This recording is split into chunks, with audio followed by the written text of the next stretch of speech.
Take 3,646. Yeah, but it's going to be a good take. This is going to be the best take ever. By the way, hold on. If you run any Apple products, do not get a Sony camera. We have found out. Oh my goodness. Either way. So what you don't realize is we bought this new we spent a lot of money for this Sony camera. We switched from a Canon over to this Sony. And one thing that we found is Apple products and Sony's do not mix. And I keep spending literally thousands of dollars trying to get this stuff to work. It ain't working. And I'm about ready to... I don't know what to do. I almost threw the camera. Yeah. This is dumb. What are we talking about today? I mean, we got... I don't know who the leader of... they're collaborating. They are definitely colluding. They're like, there is somebody out there that wants to not do their stuff on a desktop. And they are going to buy Sony. And they're going to buy Apple products. And we are going to screw them big time. If you have ever I guarantee you there was a board meeting like this. If you have ever tried to put a PlayStation game disc in a Xbox. Okay, now that could be a problem too. Yeah. So same thing. Boy, did we get off topic. Okay, we are. So if you guys have wondered from the pretty much when we quit making videos, what in sometime in November? Yeah. From there, we got this camera shortly thereafter, and I wanted to switch over to it. We're actually filming on this Sony, but we have lost so much footage because it won't transfer. I don't know. If you guys read or see a news footage over somebody violently hurling... Somebody climbed skyscraper to drop Sony camera off edge. It would be. Look at us, because we are furious over what's going on with this stuff. Okay, man. We got to do a cut scene, probably. All right, we're back. We're back. What time is it? It's Jeep time. Jeep time. Jeep time. What we're talking about in this video, besides cameras and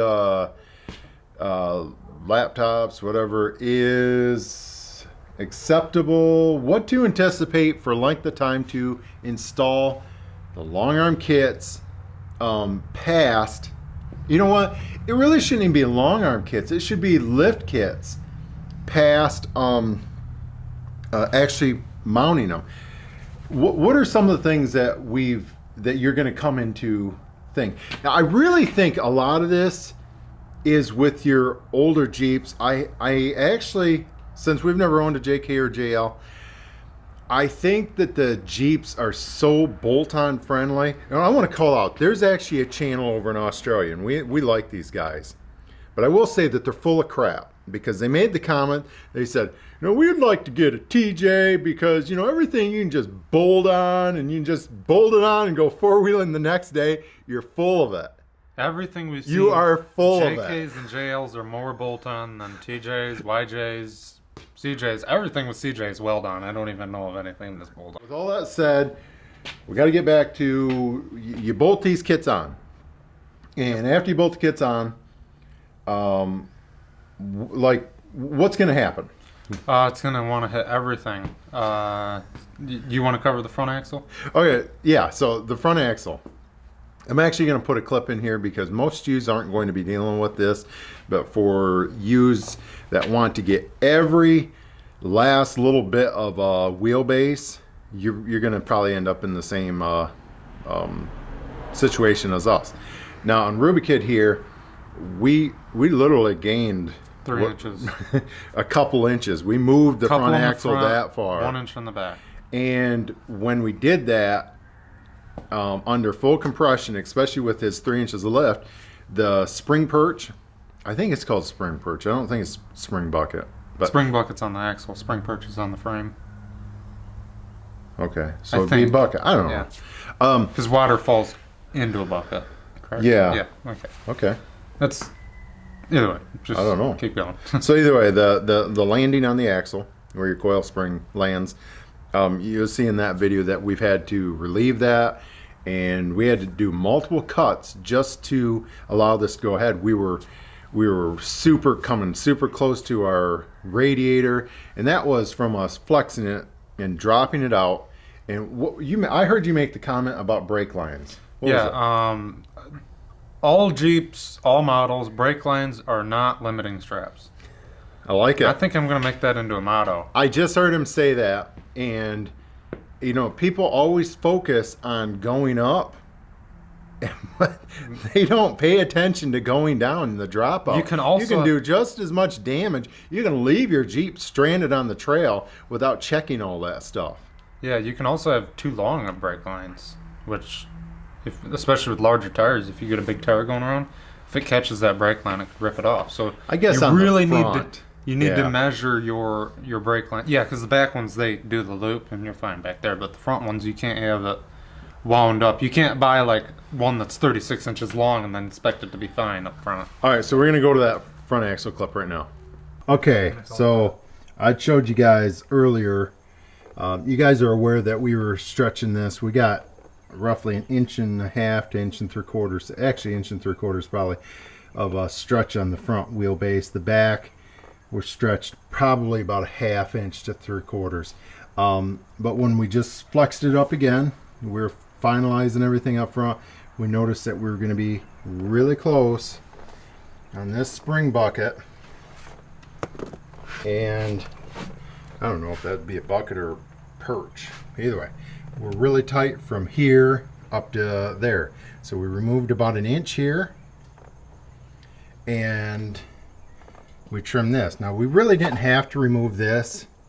That would have been actually okay to leave that section, that inch there, but we weren't using that bottom hole there, and he's got quite a few different adjustments over on his axle.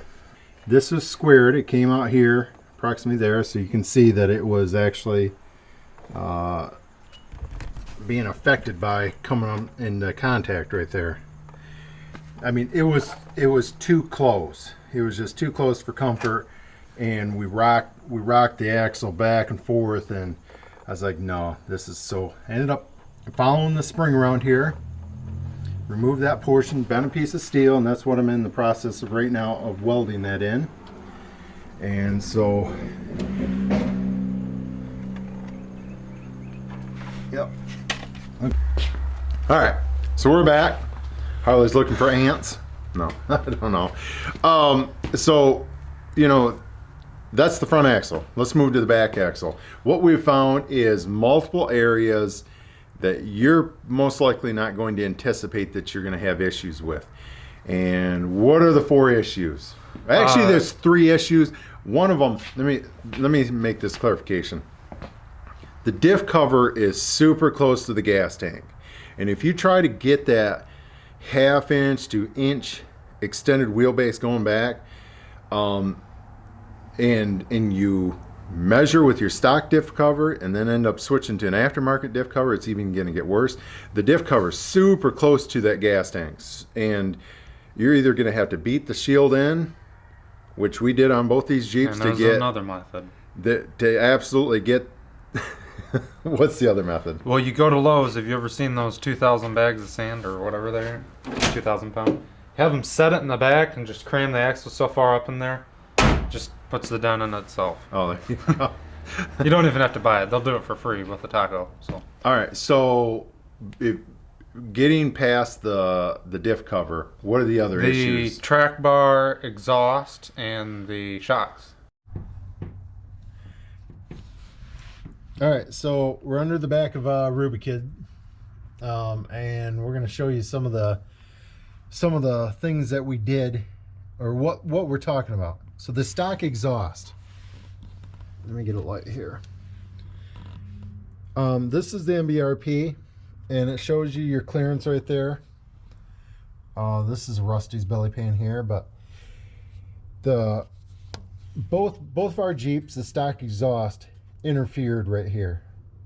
We had issues there. Another thing too, I can't remember with Vader, but with Harley's Jeep, when we tried to leave the stock exhaust in, this control arm here was hitting the muffler. And you see, you got plenty of clearance here. Now, even with this MBRP exhaust, we had to modify it. And what I mean by that is we had to kick this exhaust over. So what we did is this right here, we cut it off there, because you can see the flat side right there. We cut it off because this actually pointed that way, but I wanted this on the other side of this rubber isolator to shift this whole exhaust over. So I cut it off, we spun it, welded it back on. The reason being is up here, I don't know if you can see this track bar. Let me come around to this side and see. Yeah, it's really tight up here. That track bar right there tips down right there. Well, so here's the issue. As the axle is dropping out, this track bar is going to come down. And so we wanted to shift this exhaust over this way, bring it over this way. So that there was a couple different modifications even to this MBRP that we did to get it to fit back through that opening. I mean, it's close. Let me see, I'm actually pretty happy with that. We got about 5/8 gap between the gas tank, maybe a little bit less between the shock, but it is what it is. Now you've got to cycle this up and down for all three of them, between your track bar, exhaust, and your shock. And I know it sounds like we're over exaggerating. You're gonna spend probably a day, at least a day over there, won't you? Yeah. Probably more than that, just in that little area, getting all three of these fit in there. And the shock, the shock bolts on these things are pretty tough to get to put them up in there. You only have a little bit of room, and that shock will be in and out, in and out, in and out. All right, so now that you've seen both of these, we're not trying to disillusion you about the long arm kit, but we think that this video needs to be addressed. Oh, and by the way, the brake lines and the emergency brake cables, that's in a separate video altogether, showing you what we did with our emergency brake cables and the rear brake line, because just like what did you say about the brake line earlier? Brake lines are not limiting straps. You will find out that these long arm companies believe that the brake line is a limiting strap. And emergency brake cables, they feel as though that they don't need to be mounted either. They're just flopping back there. They give you no idea how to mount them, or to even tell you that you do need to mount them. And I went back and I've watched everybody's videos that I've seen on YouTube, and I've not seen anybody address any of this stuff. So, yeah. Okay. Is that about it? That's everything as far as it goes. As far as steering goes, that's up to you. There's so much controversy as far as steering goes. You choose what you want, whatever works for you, even if you want to make custom. I know a lot of people make custom steering. That's great. We're going to do a separate video just on the steering. We're going to show my Synergy. We're going to show your Skyjet. Your Skyjaeger? Steinjager. Yeah, Steinjaeger. And, oh man, I'm glad you brought that up. When you guys are buying this stuff for your long arm kit, and I'm not talking about the long arm kit itself, but we're talking about like the track bar, the exhaust, the rear shocks. Some of those will come in the kit. Keep your packaging. Open them up nicely. Don't rip them out. You may have to send some of the stuff back. Some of it may not work, and you may have to switch to a competitor's or a different style. And trust me, like Harley's G, we anticipated putting the Synergy over on his. Mm-hmm. There was no way we could make it work. We were going to use the Curry.